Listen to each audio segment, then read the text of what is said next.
Pour la suite des remarques, on dira que le NB1 et NB2 sont passés en paramètres aux méthodes additionner et soustraire, donc les méthodes appelées.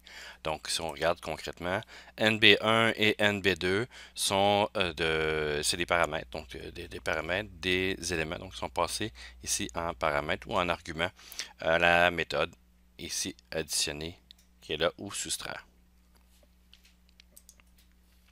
NB1 et NB2 sont aussi appelés arguments ou paramètres, donc c'est ce que je viens de dire ici.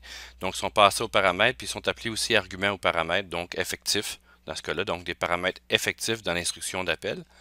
Et si on regarde aussi la notion de nombre 1, nombre 2, donc ils sont définis dans les méthodes appelées, sont des paramètres d'entrée formelle. Donc il y a des paramètres effectifs qui permettent d'utiliser le nombre 1, nombre 2, donc les paramètres effectifs ici, je vais les remettre. Donc ici, paramètres effectifs et les paramètres d'entrée formelle, donc qui sont là et qui ont souvent pas le même nom que évidemment les paramètres ici, les variables de paramètres qui vont être utilisées. Donc c'est vraiment pour dire ici qu'NB1 et NB2, c'est des variables que j'ai déjà définies auparavant qui vont servir, donc qui vont être passées en paramètres ou en argument à cette méthode ici. Et ces éléments-là ici donc vont être utilisés à l'intérieur de la méthode par exemple additionner.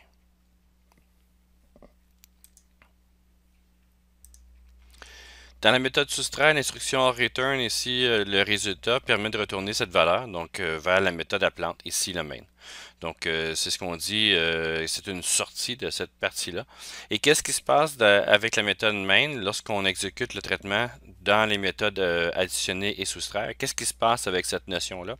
On va le voir aussi concrètement, qu'est-ce qu'il y en a. Donc, si on regarde la manière que c'est fait pour la méthode main, bon, évidemment, c'est l'entrée et on a le questionnement ici vers l'usager, donc aller récolter aussi les informations de l'usager. On a une définition de variable ici dans laquelle on a transféré les valeurs d'une variable de type string vers une variable de type entière. On a les appels. Et qu'est-ce qui se passe lorsque la méthode main ici vient appeler donc une autre méthode? Bien, la méthode main s'arrête, se pose ici, donc elle fait un pause à l'intérieur de cette méthode-là, donc la méthode main s'arrête là. Le code ici, la suite du code, donc la suite du programme s'en va à additionner ici. Il va lire ligne par ligne, donc ici, ici, ici. Quand il fait résultat, il revient remettre l'information à l'intérieur de cette méthode main-là et la méthode main continue d'où est-ce qu'elle était. Et elle revient ici et on a soustraire. Donc, aussitôt que j'appelle une méthode, la méthode main ici, la méthode appelante va s'arrêter, se mettre sur pause, va faire, ici le programme va continuer sur la méthode appelée. Donc, ici, ici, ici, quand c'est terminé, donc elle revient et elle redémarre où est-ce qu'elle était rendue et continue à faire ses informations.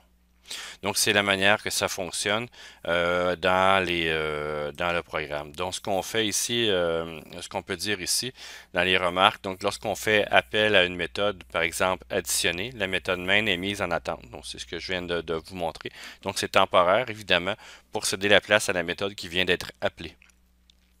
Donc, du point de vue en informatique, on dit alors que la méthode main a été placée sur la pile d'exécution. Il faut voir ça comme une pile d'éléments à faire. Donc, une pile de dossiers, par exemple, à passer à travers. Donc, une pile d'informations à passer à travers.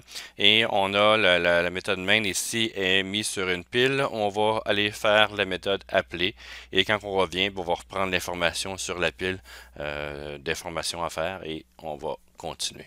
Donc, c'est la notion de pile ici. Donc, si on revient dans la remarque numéro 2, donc la deuxième partie ici, du point de vue informatique, on dit alors que la méthode main a été placée sur la pile d'exécution. Donc, c'est une pile d'éléments à exécuter.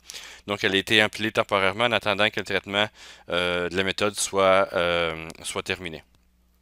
Et après l'exécution, la méthode appelée, donc la méthode par exemple additionnée, donc après cette notion-là, après cette méthode-là, le traitement de la méthode appelante, ici le main, reprend d'où il était parti. Donc c'est un peu ce que je vous ai montré aussi donc avec le code de Visual Studio.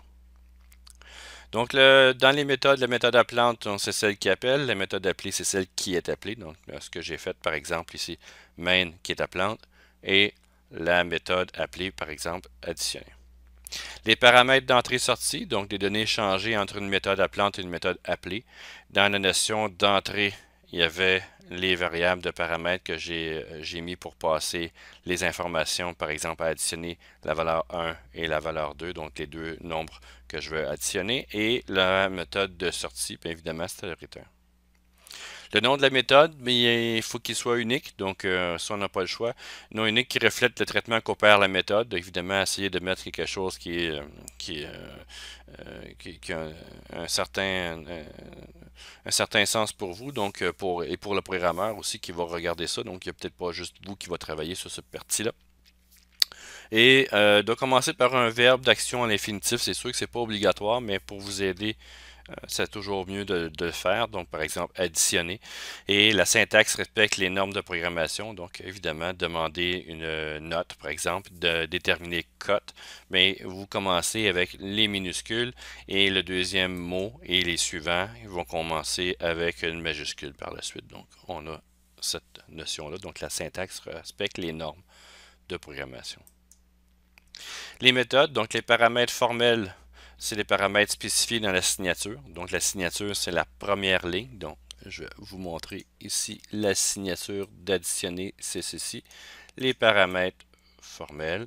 Et dans le paramètre formel spécifié dans la signature de la méthode, donc la signature de la combinaison du nom de la méthode et de ses paramètres. L'appel de la méthode, c'est l'instruction dans la méthode appelante qui va permettre d'aller exécuter la méthode appelée. Donc, au retour de l'exécution, la méthode de cette méthode-là, bien évidemment, la suite des instructions va se faire comme prévu, comme si on n'avait jamais quitté la méthode appelée. Donc, on revient où ce qu'on était et on continue. Paramètres effectifs, donc les arguments. Paramètres spécifiés dans l'appel de la méthode. Donc, ils doivent correspondre en nombre et en type aux paramètres formels. Autrement dit, là, si on résume cette partie-ci, j'ai des entiers qui sont là, entiers ici. Bien évidemment, il faut que ce soit des entiers qui soient placés ici aussi, donc pour appeler. Si jamais j'avais mis, par exemple, string NB3, par exemple, ce serait cet élément-là que je voudrais faire. Mettons, est égal à 0. Un peu n'importe quoi que je vais mettre. Eh bien, si je mets NB3, ici, je vais avoir une erreur. Donc, le temps qu'il fasse. Voilà. Donc, l'argument 1, conversion impossible de string en integer. Donc, il n'y a pas de conversion implicite qui se fait, sinon ils vont en faire une.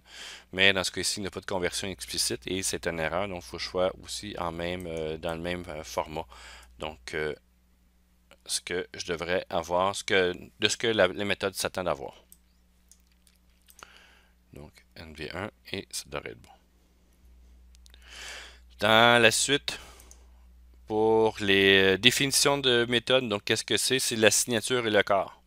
Donc la signature, c'était la première partie de la méthode.